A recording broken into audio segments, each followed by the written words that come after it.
Hi everyone, my name is Jordan and I am part of the customer success team here at GoLinks. And today I wanted to show you how to use GoLinks within Microsoft Teams. You're going to go over here on the dashboard on the left where it says integrations, and it will show you all of the available app integrations that we currently have that you can interlink GoLinks within. You can use GoLinks in any sort of dashboard, URL, any tool that you currently have, but this is just what we have available in integrations within our apps.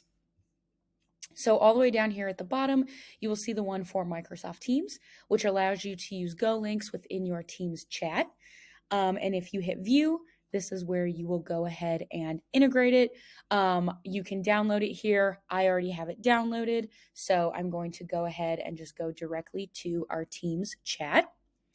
Now, GoLinks will work in any public channel. It won't work in private channels or DMs or anything like that. But if you go to your general channel, for example, and I'm going to start a new conversation. Hey, everyone. Today is open enrollment. Please go to go/benefits to get started.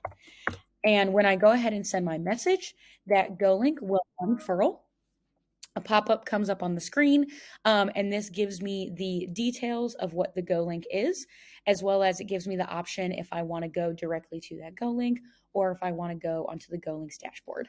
And this is really great because it helps you to collaborate more efficiently with clickable Go links and link details directly within the chat, as well as it makes your messages professional by converting a messy URL into a short Go link. Thanks so much for joining.